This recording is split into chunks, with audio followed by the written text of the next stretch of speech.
Hello, my friends. This is a continuation of the story of Irina. What's strange is that it seems familiar to Irina. The child seems confused whether she's dreaming or awake. Besides, the fragrance of jasmine seems to come from this woman in front of her. Irina tried to rise from where she was sleeping, but suddenly the still vague figure said in a very gentle voice. Irina is confused, while the others are already asleep in her sleep. Irina quickly pulled up the sleeping bag and pulled the zipper over to cover her body. Suddenly he felt like someone was touching the tip of his foot.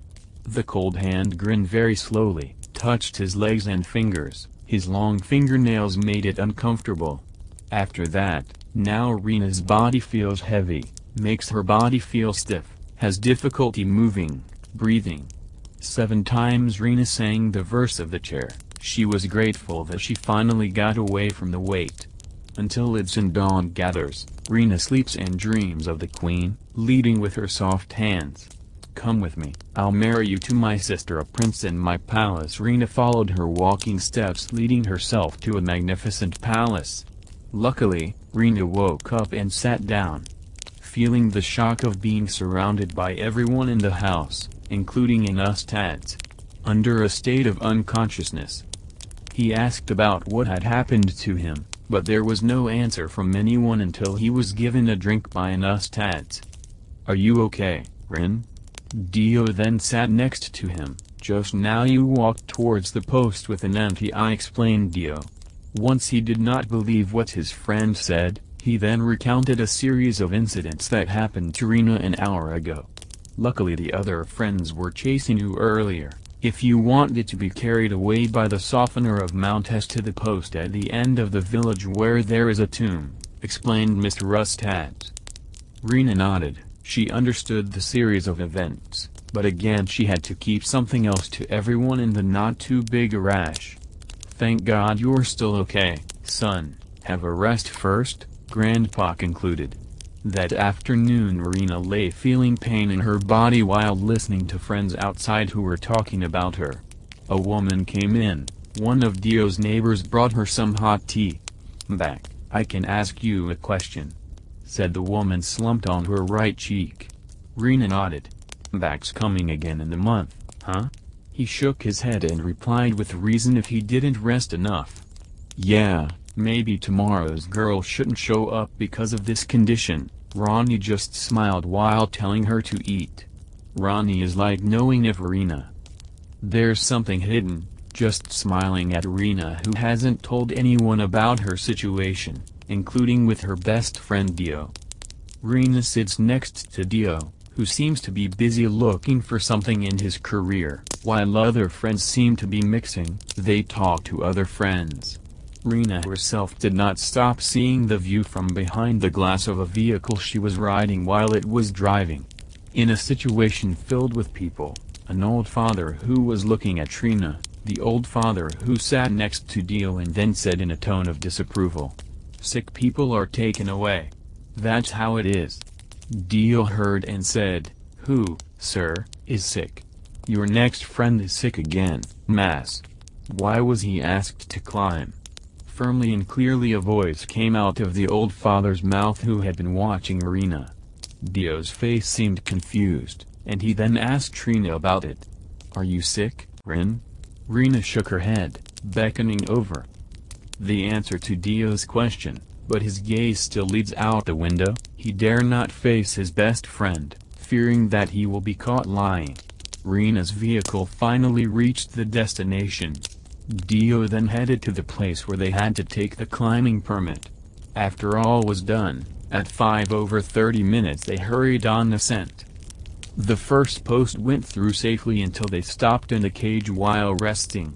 Irina again felt the appearance of a figure who kept following. Desperate to tell Dio that this climb is unusual, given the feeling of any peculiarity should be kept quiet. Irina is still conscious of something that follows her. It's probably because of my current condition, so they always follow, he thought. Before reaching the summit, Irina asked to rest on a very tall, steep cliffside rock. "Okay, let's take a break first. If others want to continue to the peak, Stay careful, we'll see you soon, said Dio. The other group eventually went on their way. In this very beautiful area, Rena immortalized the photo until it didn't feel like the other friends had gone down. While they're both still in the same position. Are you going down yet?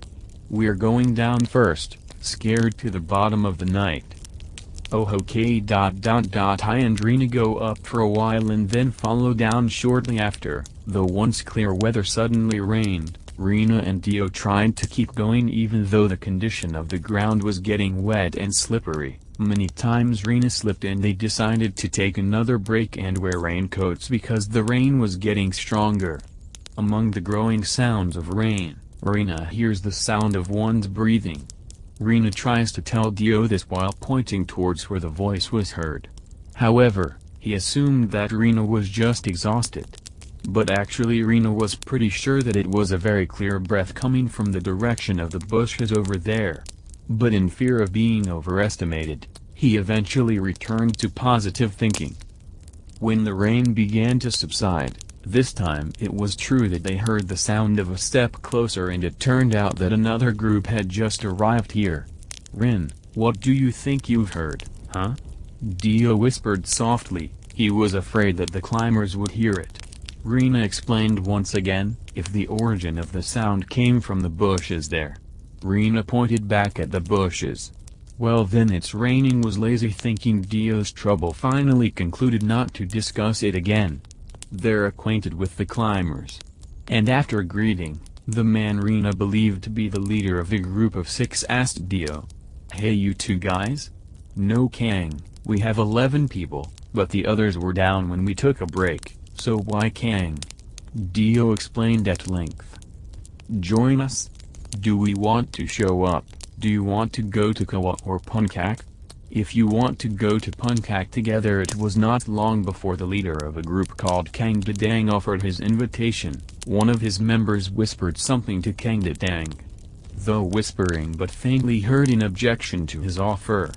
However, the offer of the objection was dismissed by Kang Dadang, who eventually went on ascent after the rain had completely stopped. When they arrived at the intersection, they chose a path to the summit and Rena began to sigh more often, even a few times. Hearing that, Dio appeared to protest. God is tired of you, Rin. Don't be so crybaby, let's go up before dark. Kang Dadang, who had been silent, finally made a voice and sat next to him. He took out a cigarette and started. Burn it, exhale the smoke towards Rena. The moment Rena retreated, avoiding the smoke. After several strokes, Kang Dadang turns off cigarettes and picks up a drink bottle, then opens the lid and starts his mouth Kamat Kamat. Then give the bottle to Rena.